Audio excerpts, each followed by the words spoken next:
Oke, baik. Assalamualaikum warahmatullahi wabarakatuh. Selamat Waalaikumsalam warahmatullahi wabarakatuh. sore ya untuk semuanya, dimanapun berada. Kita kembali lagi berjumpa di kesempatan hari ini, di program baru tentunya ya, di channel YouTube saya. Dan juga terima kasih yang masih setia di channel ini tentunya. Oke, di kesempatan sore hari ini, tentu saja di program Ruang Cerita Publik ya, nama programnya Ruang Cerita Publik ya. Mungkin kita akan menghadirkan pesan nih yang mungkin sekiranya dapat menarik untuk didengarkan dan juga dibahas dengan narasumber yang akan hadir pada kesempatan sore hari ini. Oke, tanpa berpanjang-panjang waktu, kita langsung saja menyerahkan kepada presenter kita ya. Wih, presenter ya. Ada Bapak Haris Suwailo di sana. Oke, silahkan Bapak Haris. Bagaimana kabarnya nih? Ya, alhamdulillah baik ya. Assalamualaikum warahmatullahi wabarakatuh. Untuk rekan-rekan yang ada di ruang cerita publik ya. Kalau saya akhir-akhir ini sering kali menyebut teman-teman dengan istilah atau sapaan sahabat berkarya, dengan harapan semoga teman-teman punya karya ya yang bisa dibagikan, kemudian bisa saling berinspirasi dan berinovasi tentunya. Selamat berjumpa dengan kita tentunya di ruang cerita publik ya. Terima kasih untuk Bung Sandy telah membuka program kita ya. Dan di kesempatan kali ini kita punya bintang tamu ya. Bagi teman-teman netra pasti sebagian ada yang sudah kenal. Ada rekan kita Ehsan dari wilayah Kalimantan ya. Wah, meskipun tidak pas di IKN. Assalamualaikum warahmatullahi wabarakatuh untuk Ehsan. Ya. Untuk pengetahuan ya. Warahmatullahi wabarakatuh. Bapak presenter. Wah, iya. Bagaimana kesehatannya di kesempatan hari ini? Oh, kalau untuk kesehatan ini agak kurang fit, tapi ini berhubungan dengan Hari Santri Nasional. Saya harus semangat seperti semangatnya seorang santri, ya begitu. Oh iya betul. Iya, berhubungan ini bertepatan dengan tema kita ya, tentang Hari Santri Nasional ya. Hari Santri Nasional memiliki tema yang cukup menarik. Kalau saya sudah baca di tema untuk tahun 2023 ya, yaitu Jihad Santri ya, tentang Jihad Santri Jayakan Negeri ya. Nah, artinya kurang lebih berjihad di sini konotasinya adalah ada banyak hal, bukan berarti konotasi jihad untuk membunuh-bunuh orang saja. Bagaimana pandangan seorang Ehsan tentang makna jihad coba dipasang sebagai semangat di Hari Santri Nasional 2023 gitu. Oke, baik. Assalamualaikum warahmatullahi wabarakatuh. Ya, terima kasih banyak. Waalaikumsalam warahmatullahi wabarakatuh. Rekan-rekan ya yang telah menjadikan saya bintang tamu di sini. Ya, begitu. Kalau untuk masalah jihad ya, istilahnya kalau bahasanya mah berkorban atau Ya. berkorban. Nah, jadi menurut saya itu kalau untuk Hari Santri Nasional ini sangat bersejarah bagi negeri kita. Itu bagi negeri kita tercinta, itu negara Indonesia. Karena jihadnya seorang santri ini merupakan perjuangan termasuk memperjuangkan Indonesia juga ya. Seorang santri ini termasuk memperjuangkan Indonesia juga, mempertahankan Indonesia, subhanallah. Ya, jadi untuk para santri semuanya, saya ucapkan semangat untuk belajarnya dan selamat Hari Santri Nasional yang ke-78 tahun ya. Karena ini merupakan negeri kita ini selamat ya, karena berkat jasa ini ya, jasa seorang pejuang termasuk santri, termasuk ikut juga dalam berperan penting dalam memperjuangkan Indonesia ini. Nah, Kemerdekaan. ini segitu. Iya, menarik ya. Menarik tentang Hari Santri yang ternyata juga sahabat berkarya ya. Ini berbarengan dengan merdekanya negeri kita ya. HUT-nya pun sama, artinya jumlahnya ya. Yaitu 78 tahun. Indonesia merdeka pada tanggal 17 Agustus 1945, sementara santri ini didirikan pada tanggal 22 Oktober 1945. Kebayang ya, pada saat itu susahnya mungkin kita sebutkan adalah orang tua kita dulu ya, rekan Ehsan ya. Orang tua kita dulu atau mungkin para pejuang santri yang dahulu, mereka berjuang tidak seperti saat ini, betapa susahnya, bahkan menjadi pertaruhan nyawa ya, pertaruhan nyawa. Di sini saya ingin bertanya sedikit ya tentang bagaimana sih seorang Ehsan memandang, memperhatikan ya, dalam artian memperhatikan pertama dari sisi yang biasa dulu. Bagaimana sih perilaku seorang santri itu yang sesungguhnya untuk saat ini gitu. Oke, baik. Saya akan menjawab. Oke, untuk perilaku santri yang betul-betul santri itu adalah terlihat dari akhlak dan adab. Ya, karena akhlak dan adab ini penting sekali. Karena Nabi Muhammad SAW itu akhlaknya sangat baik. Kalau itu Muhammad itu adalah termasuk akhlaknya seorang santri. Ya, jadi santri itu tidak harus ya, tapi kalau dia mempelajari agama, mempelajari Al-Quran dan mempunyai seperti Nabi Muhammad SAW, itu dia termasuk seorang santri. Jadi seperti itu. Wah, menarik ya. Ini sambil saya menikmati suasana sore ya, sambil juga membedah dari bagaimana sih kegiatan-kegiatan. Untuk Ehsan sendiri sudah pernah mengikuti kegiatan bareng dengan para santri, mungkin 1 atau 2 hari barangkali mungkin? Oke, baik. Saya pernah mengikuti 1 atau 2 hari dengan santri ya. Jadi kita di sana itu dalam rangka perayaan Hari Santri Nasional ini kita ada pawai, namanya itu pawai ta'aruf. Jadi temanya itu menuansa Islami.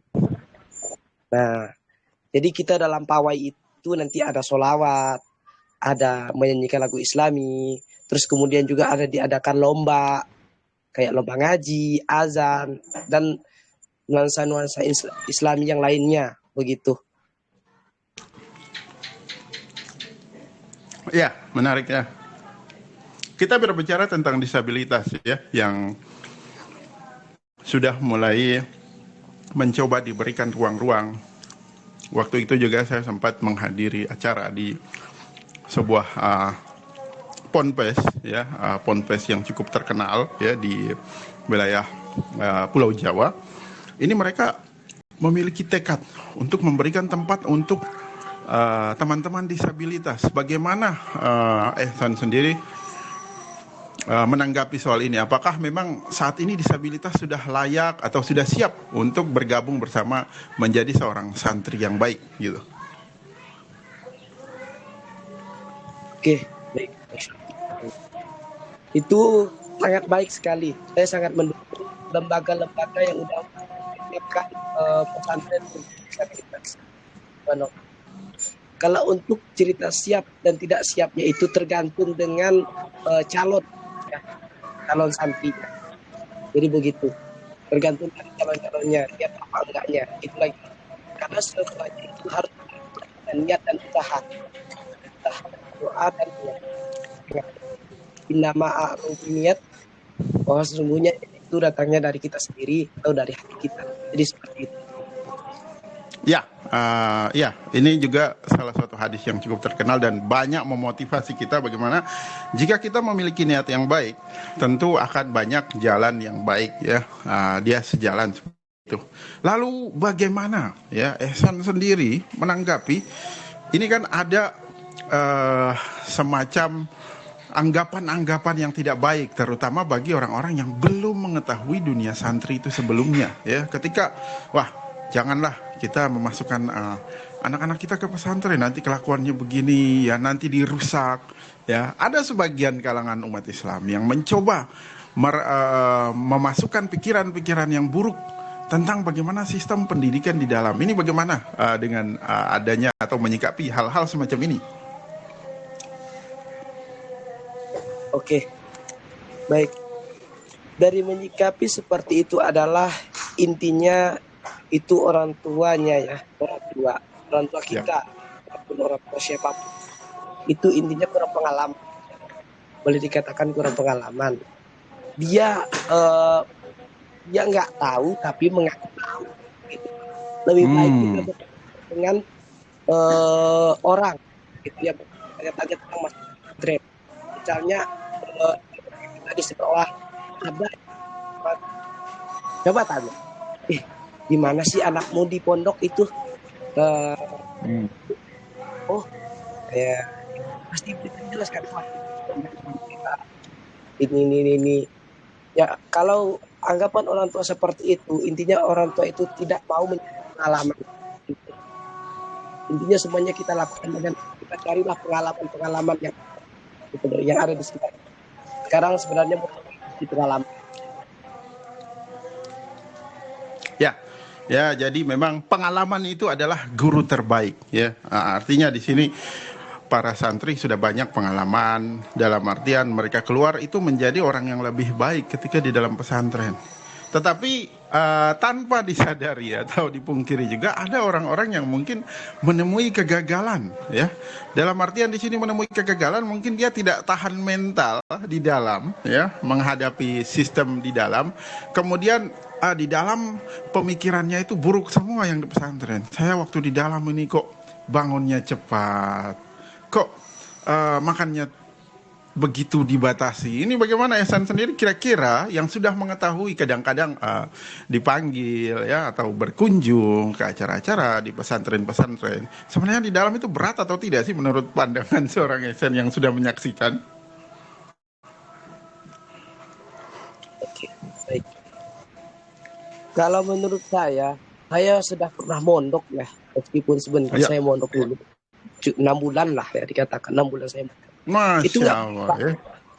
Malah itu menurut saya itu asik gitu. Itu mengajarkan kita untuk yang namanya disiplin gitu loh. Misalnya disiplin, kita makan teratur, kita bangunnya juga teratur. Jadi di pondok itu udah komplit deh pokoknya gitu. Jadi jangan takut untuk orang-orang tua gitu. Berarti orang-orang yang berpikiran bahwa ya di dalam itu nanti kita akan disiksa, kita makannya dibatasi dan sebagainya. Berarti orang-orang yang belum siap ya, tidak siap secara mental. Mungkin di manapun juga ya, sistem asrama dia tidak siap. Mungkin karena terbiasa mungkin ya dengan kenyamanan di rumah ya. Mungkin seperti itu. Atau bagaimana menurut tanggapan Ehsan sendiri? Iya, betul sekali. Itu karena udah kebiasaannya menjadi seseorang yang manja ya, begitu kan. Ya, menarik. Ketika saya dengarkan manja, apakah seseorang yang manja itu ketika dititipkan di pesantren itu bisa sadar atau tidak? Atau bisa berubah atau tidak? Oke, wallahu a'lam bishawab. Tapi itu tergantung dengan yang itunya lagi. tapi kebanyakan ya sebagian orang itu sadar, oh ternyata begini ya, iya gitu. Itulah. Ya, kita tidak jauh-jauh dulu, sahabat berkarya. Ya, kita tahu dunia disabilitas khususnya. Kita tahu tentang disabilitas netra banyak akhlak-akhlak yang masih perlu diperbaiki. Ya, di kalangan udara ada sistem-sistem pertemanan yang kurang baik. Ya, padahal belum saling kenal mengenal. Ya, sudah punya sikap-sikap ingin menjatuhkan, sudah punya teori-teori kelicikan dan sebagainya. Ini kira-kira orang seperti ini bisa tidak sih mendapatkan semacam penyembuhan, semacam penyadaran ya ketika kita mencoba akan orang-orang seperti ini mendapat pembinaan di dalam sebuah lembaga sekelas pesantren tentunya.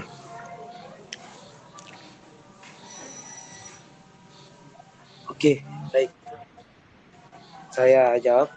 Jadi begini, dia tidak hanya bisa fokus ke pesantrennya, tapi peran orang tua juga penting. Ya, dalam pendidik anak. Itu peran orang tua sangat penting. Ya. Ada, kadang-kadang ada yang hanya yang bisa gitu dididik di pondok, itu ada, tapi tidak banyak, sebagian doang. Kebanyakan itu semuanya itu menjadi seorang pembangkang kadang-kadang betul. Kenapa? Karena peran orang tua itu nggak ada di situ. Karena fokusnya ke guru saja gitu. Ya, kita memang tahu juga banyak. Ini bukan hanya kalangan disabilitas, tapi semuanya rata-rata ketika anak-anaknya dalam kategori tidak mendapatkan bimbingan yang baik. Ya, mereka anggap pesantren ini sebagai sarana untuk menitipkan anak yang jahat, anak yang nakal, anak yang licik, ya. Pokoknya yang hancur-hancuran itu ya kita taruh di pesantren saja supaya sadar. Bagaimana ini stigma yang seperti ini dari para orang tua ini?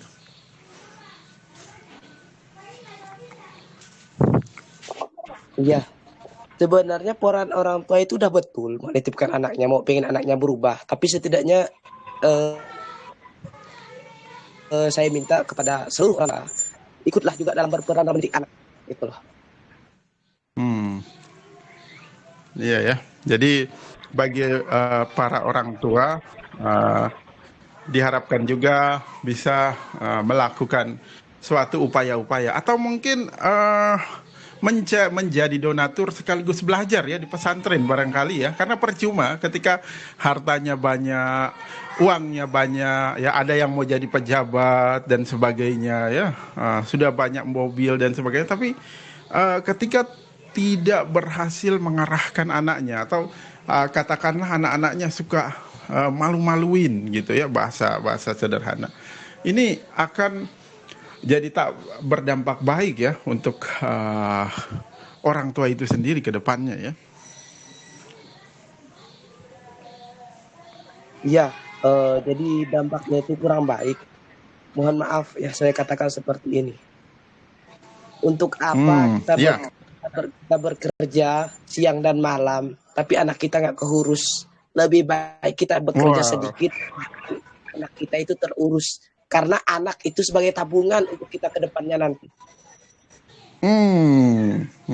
Ya, ada sedikit yang menarik dari hal yang disampaikan bahwa anak itu tabungan. Artinya memang tabungan amalan ya untuk orang tua nanti ke depannya.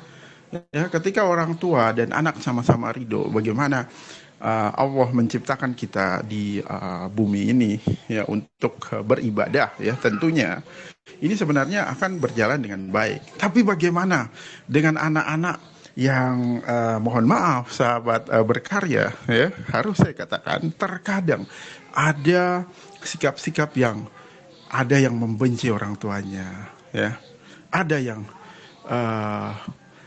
meskipun tidak bisa dilakukan ya, ada yang ingin mematahkan salah satu bagian tubuh dari orang tuanya, entah itu ibu atau bapak. ya. Karena kondisi-kondisi ini pasti ada. Kondisi-kondisi ini pasti. Atau ada yang ingin membunuh. Ini sebenarnya bagaimana sih tanggapan Ehsan sendiri ketika mendengar seorang anak yang rasanya kalau memang punya cara dia ingin bunuh itu orang tuanya. Ini bagaimana ini? Karena saya pernah mendengar. Artinya di kalangan kita sendiri kadang-kadang ada yang tidak masuk di akal, tapi coba-coba disampaikan. Ini kira-kira bagaimanakah kondisi seperti ini atau fenomena-fenomena seperti ini?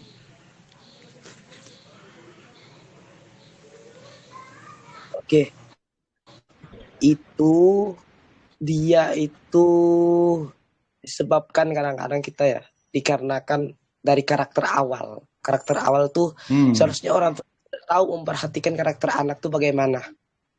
Insya Allah kalau kita dari kecil kita ajarkan kebaikan, insya Allah anak kita akan menjadi baik. Nah, makanya ini apa ya, peran yang sangat besar dalam mengurus anak. Nah gitu loh. Jadi untuk orang tua, uruslah anak-anak kalian dengan baik. Misalnya ajarilah mereka dengan yang baik-baik lah, misalnya dengan agama, dengan adab yang bagus dan akhlak. Karena ada 3 nanti ya yang kita bawa. 1, amal jariah. 2, ilmu yang bermanfaat. 3, doa anak-anak kita yang soleh dan soleha. Jadi itulah dikatakan anak sebagai tabungan kita nanti. Subhanallah. Wow, ya menarik ya ketika anak menjadi tabungan kita. Ya, dan sahabat berkarya, memang di Hari Santri Nasional ini kita kembali lagi pada tema yang begitu banyak menginspirasi, dan mudah-mudahan banyak para santri kita yang mudah-mudahan juga diberikan ilmu yang bermanfaat lalu diamalkan dengan baik ya. Tetapi bagaimana sih, ini mungkin pertanyaan yang bagian-bagian akhir kita ya, bagaimana sih Ehsan menanggapi seorang anak ya, atau kalangan umat Islam lah ya, saya katakan sebagian kecil kalangan umat Islam yang mencoba ingin merusak citra santri itu sendiri atau ponpes itu sendiri.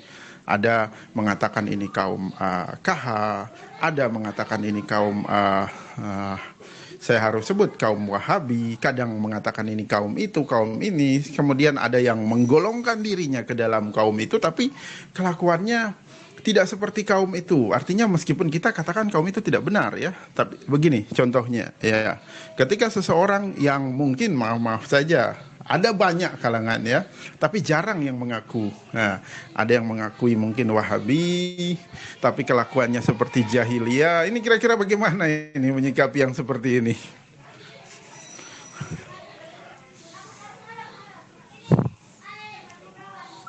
Oke, baik.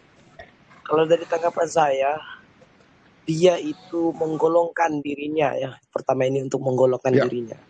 Menggolongkan dengan yang itu ya, menurut saya itu adalah kurang baik ya, karena Islam ini sesungguhnya satu ya, satu. Nah, iya.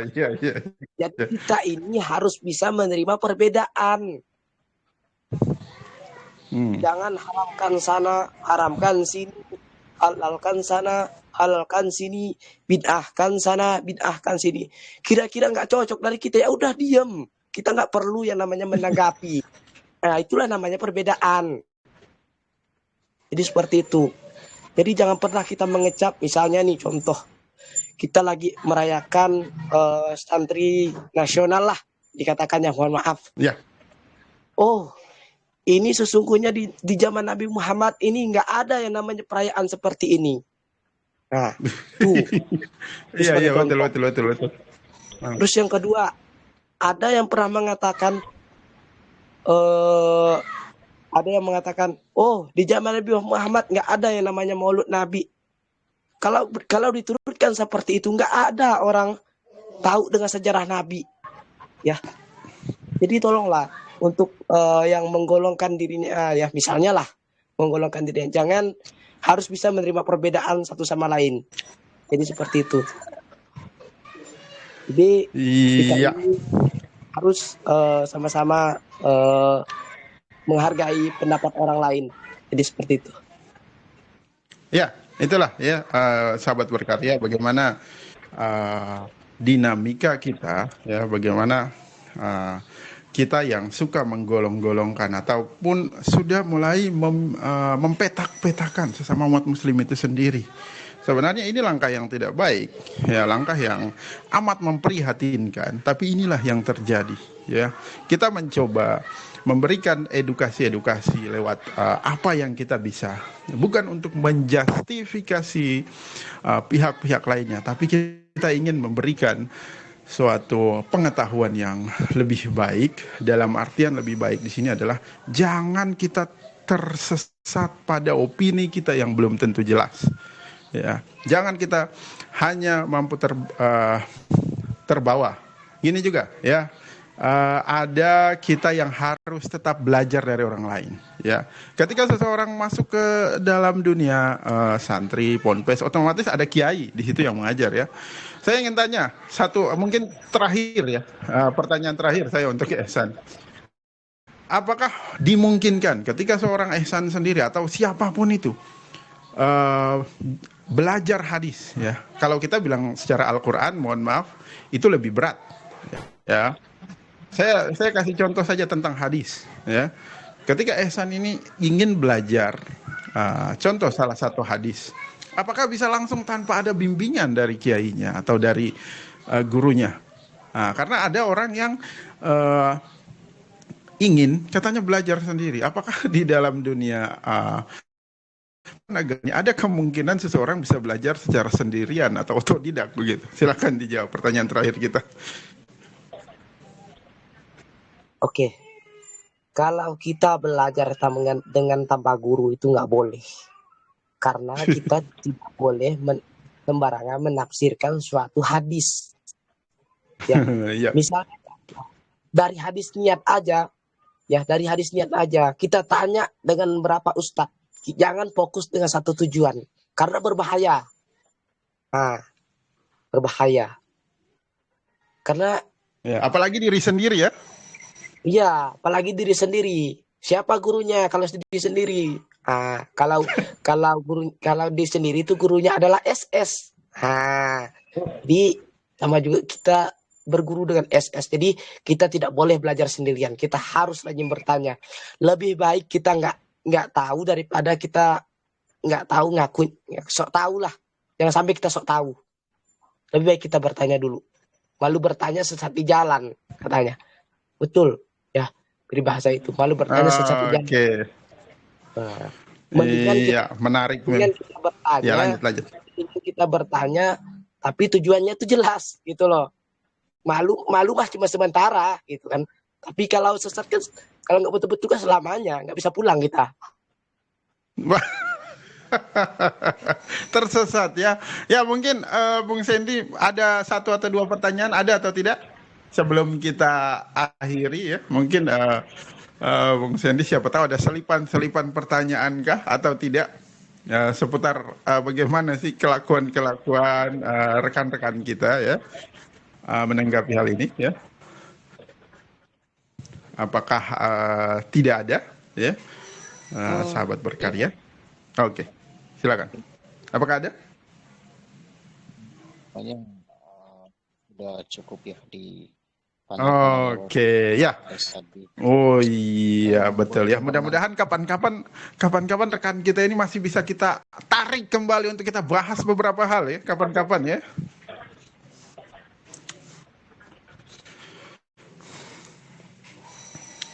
Ya,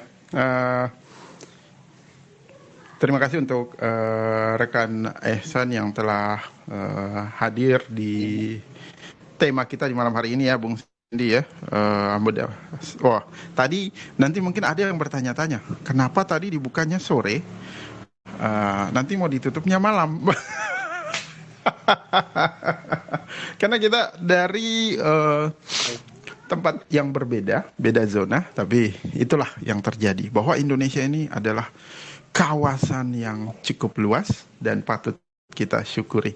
Terima kasih untuk semuanya ya. Nanti akan di close oleh Bung Sandy tentunya. Saya sebagai pembawa acara di sini ya, mudah-mudahan kita bisa dapat tema-tema menarik lagi. Mungkin gini, sahabat berkarya ya. Kalau memang nanti mendengarkan podcast ini ingin tertarik membahas tema yang menarik atau ingin menjadi narasumber, boleh mungkin mengajukan di kolom komentar ya. Nanti kita akan godok manakah yang memungkinkan. Siapa tahu nanti kita bisa diskusi-diskusi lanjutan. Bukan begitu ya Bung Sandy ya. Terima kasih untuk semuanya. Saya tutup, nanti akan diselesaikan oleh Bung Sandy. Assalamualaikum warahmatullahi wabarakatuh.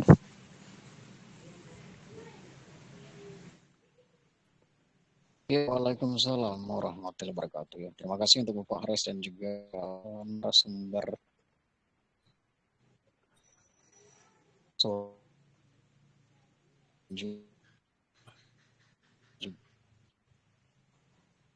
ya, dan oke, mungkin program Ruang Republik jika ada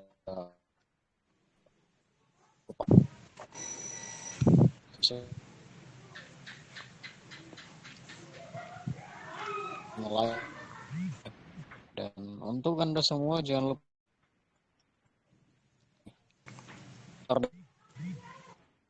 di hari untuk Anda kami